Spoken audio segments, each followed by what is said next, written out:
So it is again my annual privilege to address all the constituencies of this university in one room. That would be the students, the faculty, the staff, the board, the friends. Sometimes there's a mother or a father here as well. To review together the work of last year and to set some goals for the future.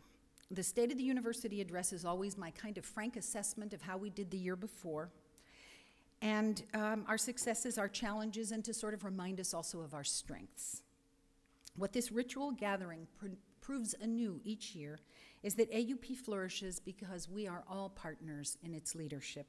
We are all stakeholders in its evolution, and we are all responsible for its ultimate reach. So the first half of this talk is going to be a very honest appraisal of the annual state of our university as against our goals and projections, and a presentation to you of our incoming class. I'm going to introduce you to them by their characteristics. But in the second part of my talk tonight, I'm going to be speaking a little bit more informally and uncharacteristically about a moral dilemma with which I have struggled over the past 2 weeks. I hope that in sharing it, I'll spur an important conversation amongst us about one of the most pressing issues of our time and a better understanding of the real risks and hysterical fears associated with Ebola, the disease currently ravaging West Africa and creating a firestorm across the globe, of fear across the globe. So last year was a year of great triumph for this university in which, at long last, several ongoing, indeed chronic problems were resolved, among them the issue of enrollment, bringing with it healthy budgets, as well as the student housing paucity in Paris and our historical lack of a solution for it. We partnered with Comforts of Home for the first time, creating these little living pods for students in Parisian apartments across the city. I'll give you that this first landing was a little bumpy, indeed very bumpy, but teams across the university are already planning for a totally different experience next time. Much of the landing process will be pushed out to the summer before. New students next year will land in Paris, have a phone handed to them. We discovered that that was the most anxiety-producing part of coming abroad, was that your phones didn't work for the first 2 weeks. So we will hand you a phone that works.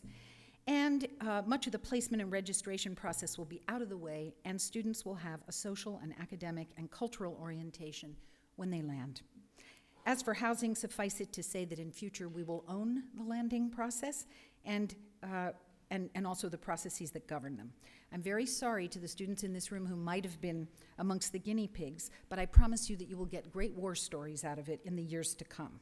As the whole housing thing recedes, you'll start to think of it as funny and even something rather extraordinary that you weathered. We had, by a long shot, our strongest recruiting year in institutional history last year, bringing in 1,189, I've counted every single one, where the year before we welcomed 832 students. We had a banner crop of our own AUP students, degree-seeking students, as well as somewhat unexpected bonus from our 2 new freshman partner programs with GW and with USC. The former, we hope, the AUP degree-seeking students, came to us because you recognized AUP as the university where you belonged. The latter are the hardy pioneers who took the chance of coming to spend your freshman year at a university that you hadn't at first applied to. We hope that you will come to think of yourselves as AUP students all your lives, even if you only spend one transformative semester here. I think I can say at mid-semester that the tribes have actually learned to live and study and travel and dance with each other, not without some roommate troubles and cultural misunderstandings, even amongst members of the same tribe.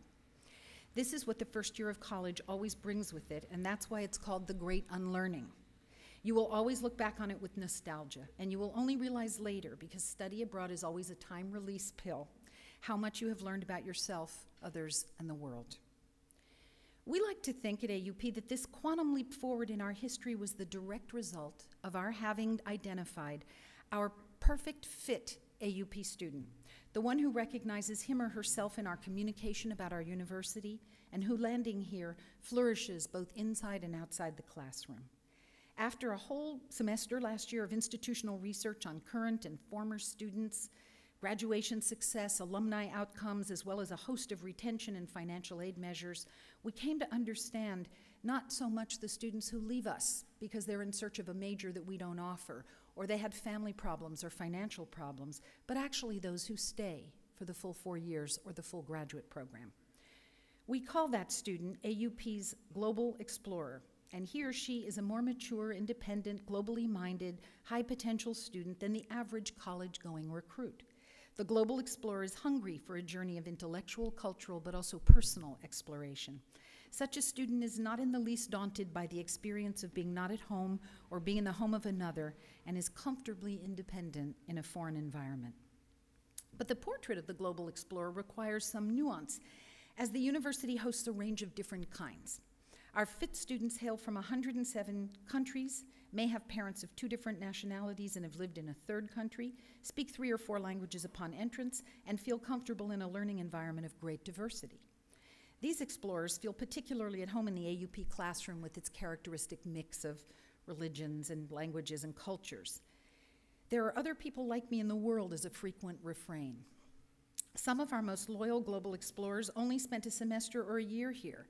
And I want to give the example of Andrew Batinovich, who's an alum from the early 80s, who actually came from USC to spend a junior, was it semester or year here?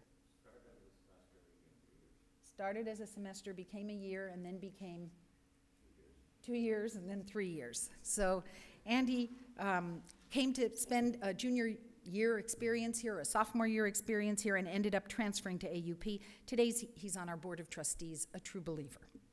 Still another kind of global explorer may have never left his or her country before coming to AUP, but has yearned for the bigger life, the cross-cultural study, the languages, the travel, the cultural connections, the feeling of global belonging, the transformative experience that only we think AUP can provide. That would be the story of Sean Casey, an alumnus of whom I'm going to speak later, who had never been much out of King of Prussia, Pennsylvania before he got to AUP. 14 years later, a global emergency intervention leader, and a hero in my eyes. He has been to 86 countries. He sort of counts them like notches on his belt. His bigger life began here. Last year, we began the institutional sea change of building all of our programs and processes, our spaces and strategies around the Global Explorer, the student for whom I believe this university exists. We re-engineered our admissions practices and our financial aid strategy, offering awards to global citizen scholars, lots of awards, and 293 of them accepted our award. We designed a campus plan, about which I'll have more to say, to provide a home to a student body of 107 nationalities who live in all 20 arrondissements of Paris. This year, we're writing a new strategic plan that will guide our forward motion for the next 5 years, and you will not be surprised to learn that the Global Explorer is at the center of that too. We're also working on communicating our particular story in a way that will call our kind of student right to us.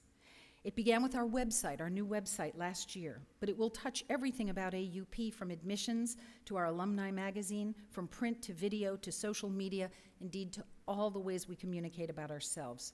We're striving for coherence in everything we create to represent our community, including the decor in our new buildings and the colors we choose to paint the walls. Our designers are Simone Torpi, who's a magic alum, and Ford Leland, class of 2013, 2 recent AUP graduates who have just created their own firm, Leland Torpi, in Paris. A couple members of our senior team interviewed several different major design and communications firms.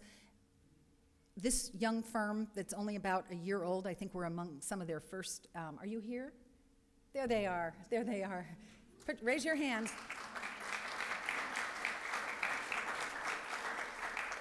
They knocked our marketing team's socks off, and with the originality of their ideas, but also they totally get us, right? So not only are they immensely creative, not only do they get AUP, they are immensely creative in the way that they are rendering our AUP story in words, colors, banners, print, and web content. I want to read to you the beautiful words that they wrote themselves. So this is what it means to be a global explorer, written by a global explorer, and that this is language that they've put into our new AUP at a Glance, which I believe is available at this event.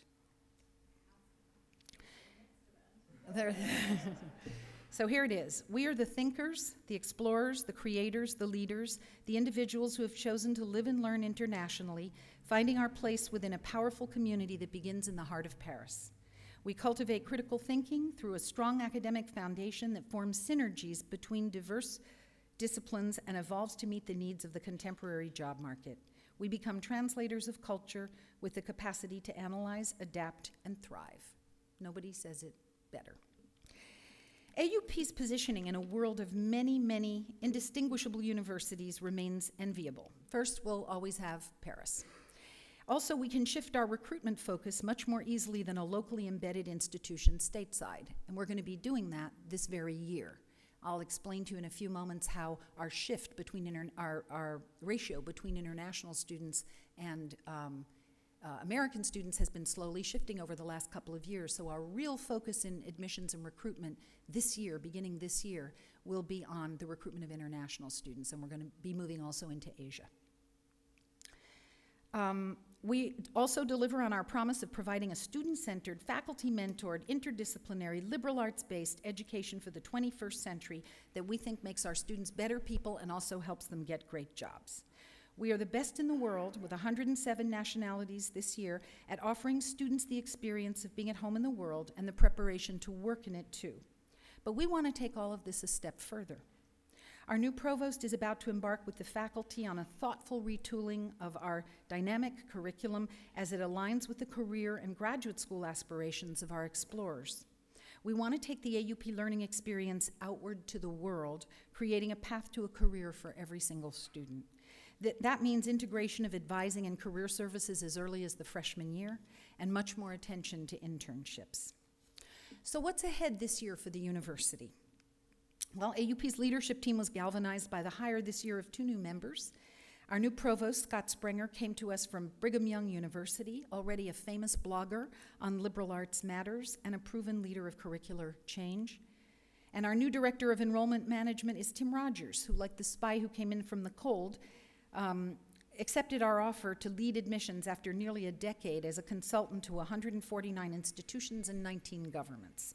What a difference their presence has already made. On the academic affairs front, we did some deeply satisfying, professionally rewarding hiring this year, welcoming this fall 4 new faculty members who are inspiring teachers and accomplished scholars all, each of them our first choice in the fields of economics, business and entrepreneurship, and film studies. If you're here, raise your hand. There's Marie Reagan. Anybody else? Any of the, Kevin Capehart in the back? Okay, great. Glad to have you both here.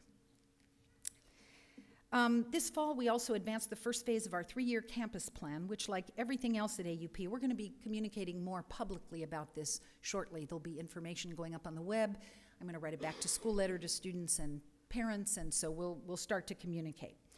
But the campus plan, like everything else at AUP, is being aligned with the needs of our students. We're organizing our entire campus around coherent hubs of service to students and learning spaces conducive to our kind of mentored education. Our beloved Combs building, which is looking pretty good these days, I don't know if anybody's walked by it recently, will be transformed into a student life building by the dawn of the new year. You will discover its new annex, its environmental science lab, its art studio and art gallery, and its marvelous student community spaces next semester. The building will be functional in January, but I'm warning you in advance that we're planning to spend next semester decorating it in a way that is coherent with our mission, with their help. So expect to see changes right through next summer. Combs's faculty and yours truly, along with 5 classrooms, moved to very sumptuous quarters in the Casino Air France building over the summer, just down the street at 148 Rue de l'Université. Don't get too used to it, anybody, because it's transitional space, much too rich for our blood, but a very nice place to land in the interim. As soon as we find the 1,200 square meters our expanding enrollments require, we'll start phase 2, which we think will be a renovation of Grinnell as a student learning center, and that building will contain classrooms, a new 2-story penthouse ARC, a state-of-the-art library, group study rooms, seminar rooms, and that integrated advising and career services office that I spoke of earlier. So a very exciting year for our community, progress on every front. First, I want to say, now I'm going to move into just summarizing some things from our annual dashboard, a couple of statistics, a few statistics that'll help you get a picture of the incoming class and then the overall enrollment of AUP. And I want to say thank you to Kevin McCrossan, if he's here in the room. He's way in the back there. Kevin McCrossan is our new coordinator of institutional research, and he and I have been on email constantly. I keep writing back and saying, one more thing, and he keeps delivering beautifully. We admitted, this is the new incoming class. We admitted this year 173 freshmen, 56 transfer students, 30 independent visitors, 64 junior year abroad students, 84 USC first semester students, 127 Trojan transfers, 16 GW first years, and something like 57 graduate students for a total of 607 entering students across all programs. The incoming class is dominantly American at 72%, our highest in a long while, but 13% of the Americans in the entering class have dual citizenship, and it ranges over something like 25 nationalities. The grad programs came in at 62% American, but they are internationalizing annually. French nationality is always a second to American, down a bit this year to 8%. In descending order of representation after that are Germany, the UK, Canada, China, for the first time in our history, in our top 8, Italy, and Switzerland. The incoming class represents 69 countries of citizenship, from Algerian to Vietnamese. 87 students, or 14% of the incoming class, have dual nationality, and together all of you hold 721 passports. The incoming class brought 45 distinct languages into the university, and I'll have more to say about AUP languages in a moment. The graduate students brought in 19 languages, indicating the steady internationalizing of those programs. Gender, we're a little better than last year. We had gone over 70 last year, representation of women. The 67% of the incoming class of new students are women, down from about 72% last year. In our graduate programs, a full 85% are women, a little up from last year. So the grad programs are pretty dominantly female. What can I say about that? I've tried to analyze it in the past in State of the University addresses, but a lot of it has to do with the fact that we're liberal arts based, and liberal arts colleges generally appeal to and draw more women than men. Another thing might have to do with the vision of Paris in the cultural imagination. Now I'm going to move on to some statistics on the whole AUP student population. This fall, there are 107 nationalities in the entire student body, the highest we've ever had, and we attained that figure also in 2012. 71 languages on campus this semester, 82 languages. These are pretty good figures for a small school. 82 languages have come through the doors over the last 3 fall semesters. Chinese moved into 4th place in languages on our campus after English, French, and Spanish for the first time. Some of the rare or uncommon languages spoken by our students are Amharic, which is a Semitic Ethiopian language, Bahasa Melayu, which is spoken in Brunei, Malaysia, and Indonesia, Bengali, Berber, Creole, Fante, which is Ghanaian, Igbo, which I think is Nigerian, Khmer, Kurdish, Kurmanji, which is Northern Kurdish, Lugandan, which is Ugandan, Luo, which is one of a dozen Luo languages spoken in an area ranging from the southern Sudan to southern Kenya, Luxembourgish, which I didn't know you pronounced that way in English, Malgashi, Malay, Nuchi, which is Ivory Coast, Pashto, the Pashtun of Afghanistan, Shona, Zimbabwe and Mozambique, Sindhi, Swahili, Tatar, which is a Turkic language spoken by Volga Tatars, Tigrinya, which is Ethiopian again, Twi, which is the principal language of the Akan lands in Ghana, Yoruba, and Zulu. Pretty good. Total enrollment on campus, as I said, swelled to 1189 this year, rising in all categories, but graduate students. Our current proportion of undergrad to grad students is 87% undergrad to 13% grad. We're a bit off our target there, which is generally 80-20. The gender of the entire AUP population is pretty close to the same as the incoming class, 69-31%. The student body overall is 59% American. Over the last 3 years, we've gone from 40% to 49% for 2 years, and then 59%, clearly as a result of our strong freshman partner programs. But that has exceeded our framing target of 40%, in part because we've just done such a good job in the last 3 years of recruiting in the United States. But keep in mind again that of our total population, almost 20% of our students have at least one other nationality, and some have more, and that stretches to 40 different nationalities.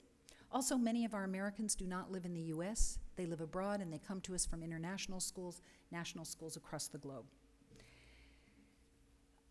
Our retention rate, defined as freshman to sophomore year, exclusive of self-declared visitors, is a point of pride this year at 76%. That's the highest that we've had across the decade. Our graduation, we are well over the national average in the US, which is 72%, and our graduation rate at 50% dropped slightly. National average in the US is 58% at four-year colleges, and we are much more globally mobile. Today, about 1 in 3 students finishes at the school where he or she starts out. I'm going to tell you just a little bit more institutional research here about the faculty and about our alumni.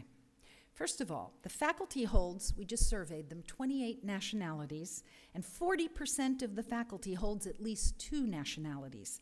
67% of our faculty speak 3 or more languages. 33 languages represented among faculty, and Kevin wrote that uncommon languages dialects include Ancient Greek, Sign Language, and Scots. Staff, 59% speak 3 or more languages, 29 languages represented among staff. Uncommon languages include Creole, Algerian Berber, Hmong, Shona, and Tingrinya.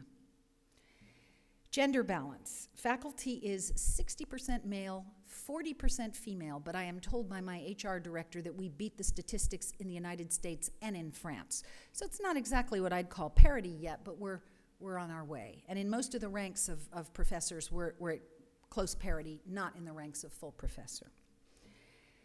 In the staff at AUP is 61% female and 39% male, so weighted in the opposite direction entirely. Nobody can say that we don't like to hire women at AUP, so we're going to pass the French government controls on gender parity.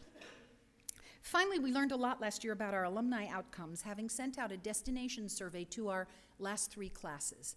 And I don't know if all of you have actually heard these statistics before, but we are incredibly proud of them.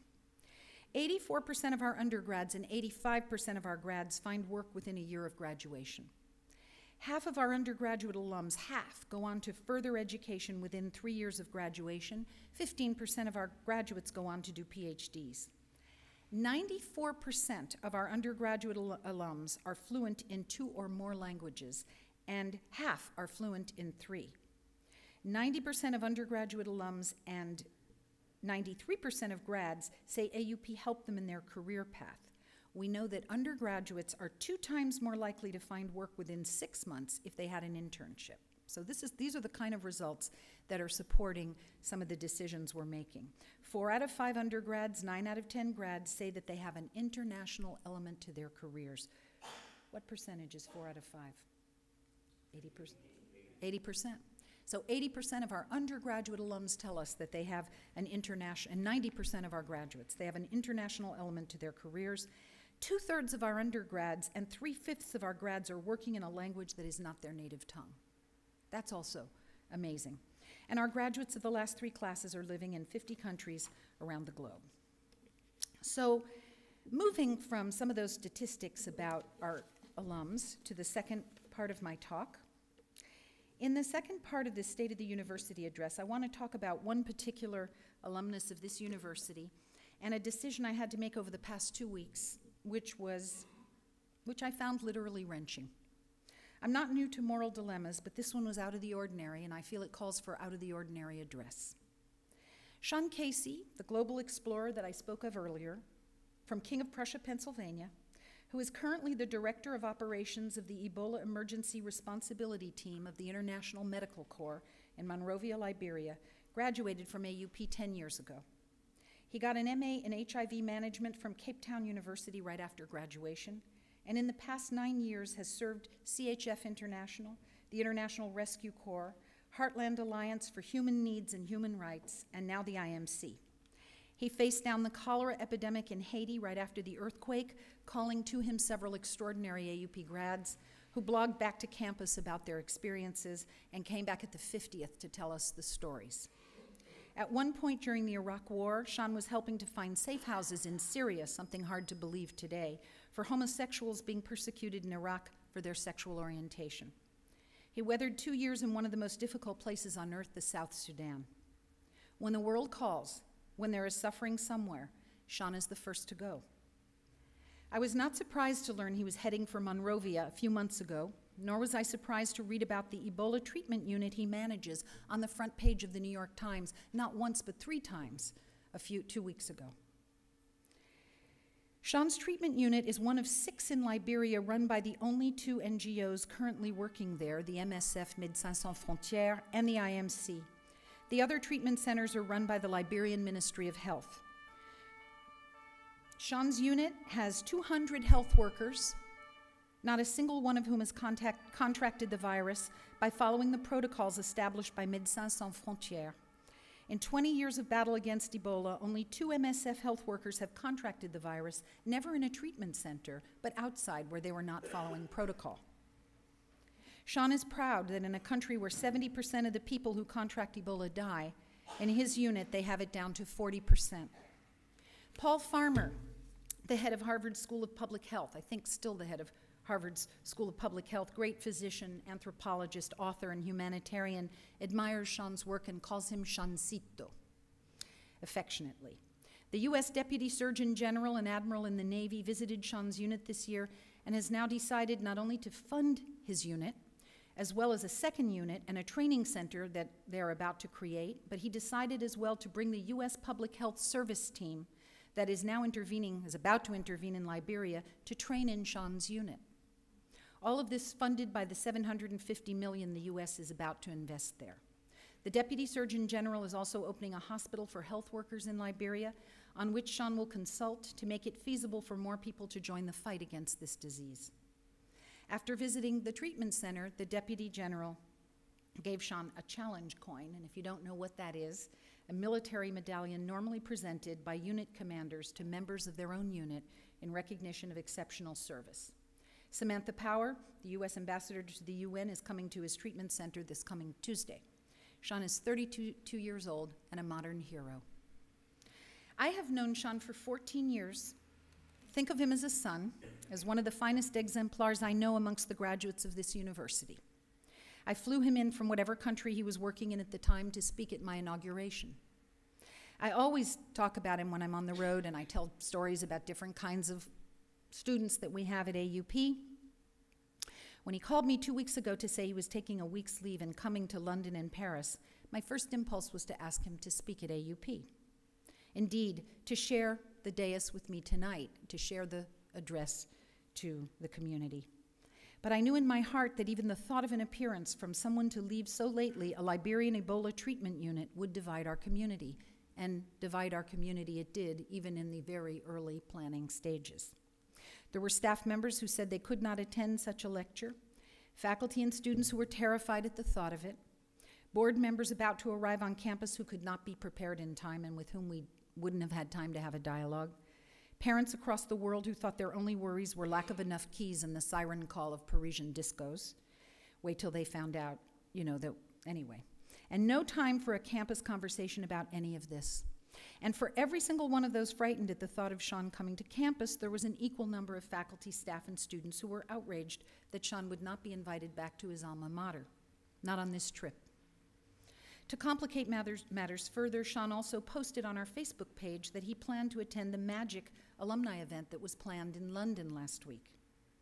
I don't need to remind you that last week was when the first Ebola patient identified in the U.S. died, passing the disease to health workers who did not follow appropriate protocols and unleashing tremendous panic in the U.S. When I learned hours before that the alumni event had long been planned to coincide with a cultural studies trip of current AUP graduate students, I knew I had to reach out to them. So on the Friday morning, kind of working from Paris while they were in London, we sent them all a message describing the situation in a very rational and reasonable way, but giving them a choice. And by midday, I had managed to speak with one of their representatives who, with an accompanying faculty member, had decided they would not attend the event that evening. They were frightened at the thought of it and unhappy to miss their opportunity to meet with alums from their program. This was not the only issue. There was not the only issue of current students, but that of alumni coming to an event where they would not be forewarned ahead of time and given the freedom to decide whether to attend or not.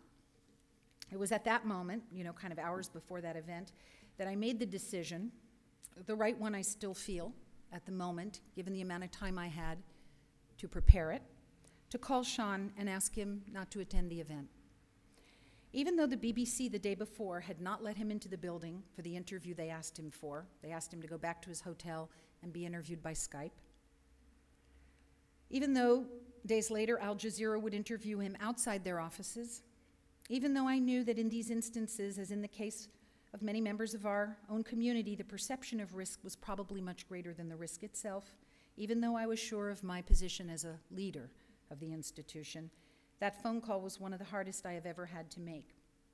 Sean was a returning hero, but he was treated by the news media and his own university as a pariah.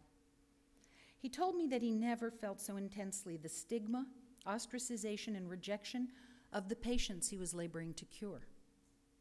He understood my necessary choice, but he would have preferred, of course, that AUP stand up to the fear-mongering that is working against his and other units' capacity to contain this disease in West Africa, which would be the best-case scenario for everyone.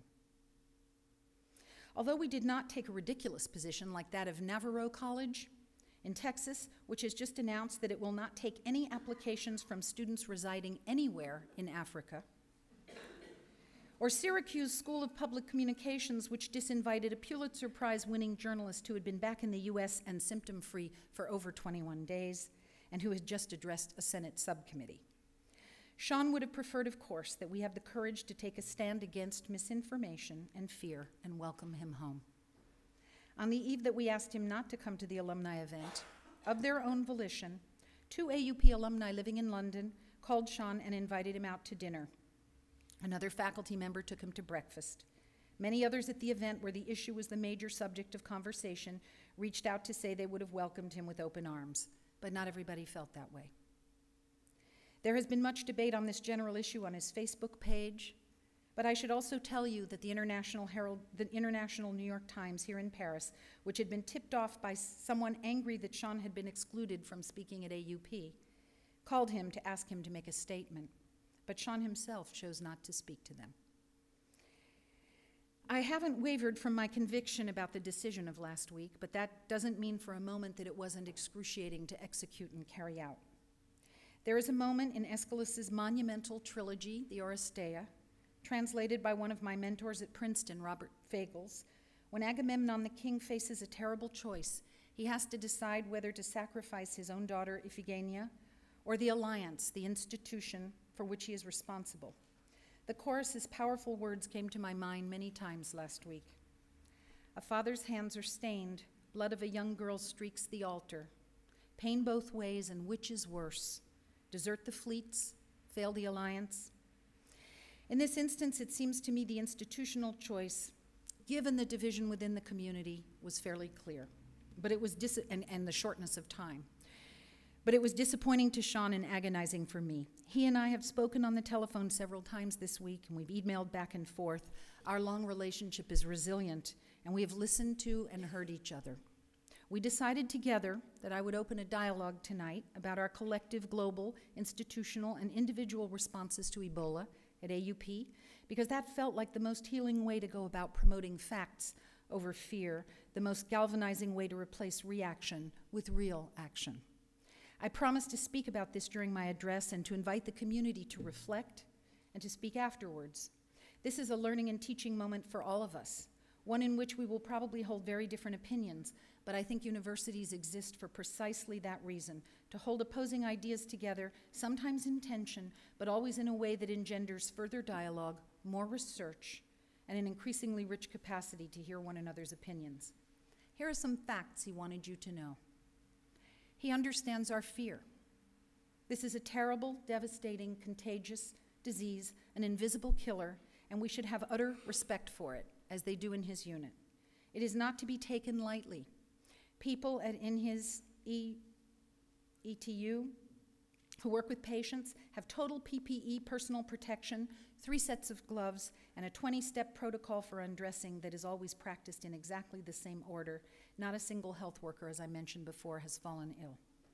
He asked us to remember the furor caused by the discovery of HIV/AIDS in the 80s, the tremendous fear and anxiety people had, and the ostracization that it prompted amongst those discovering it for the first time.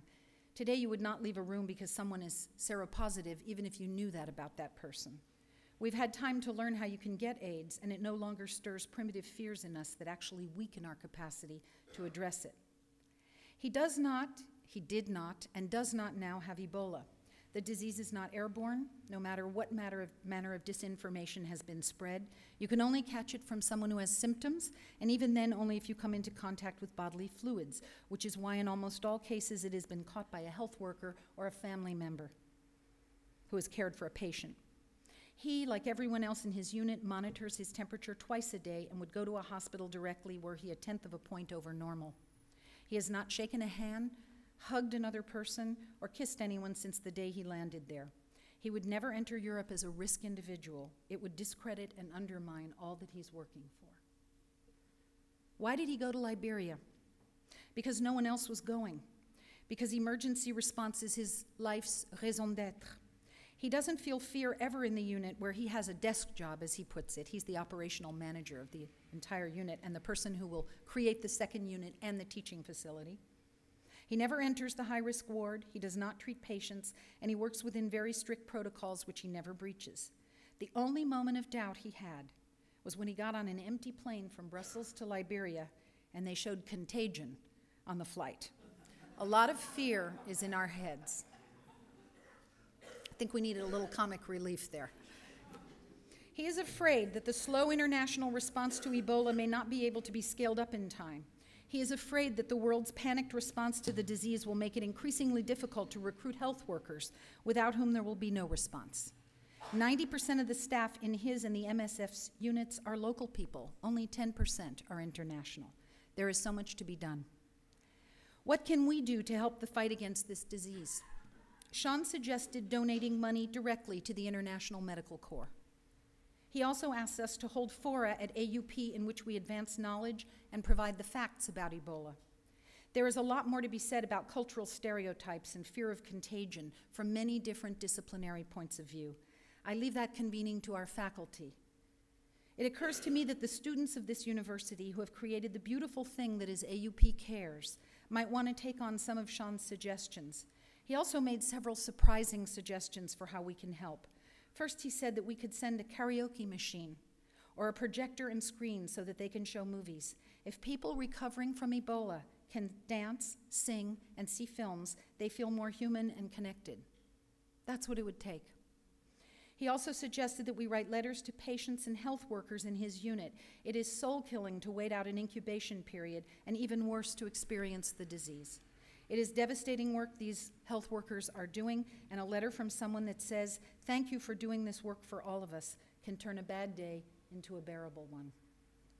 Sean sees his role as an educator, reducing people's fears by patiently, calmly explaining the facts. One of the reasons he came to Europe was to do 10 interviews, one of which you will see in a moment, thanks to Mathieu Mota, who always in the 11th hour comes through for me and edits a beautiful 4-minute film based on, there you are, Mathieu, and edit a beautiful 4-minute film that puts together some of the interviews. It is time for you to hear Sean speak. I think I have spoken enough for Sean now, hoping to atone for the way in which I had to disappoint him, to conjure up his presence into the Grand Salon with us today, and to honor him for doing the world's work like the global explorer he so truly is. So now you're going to get to see Sean.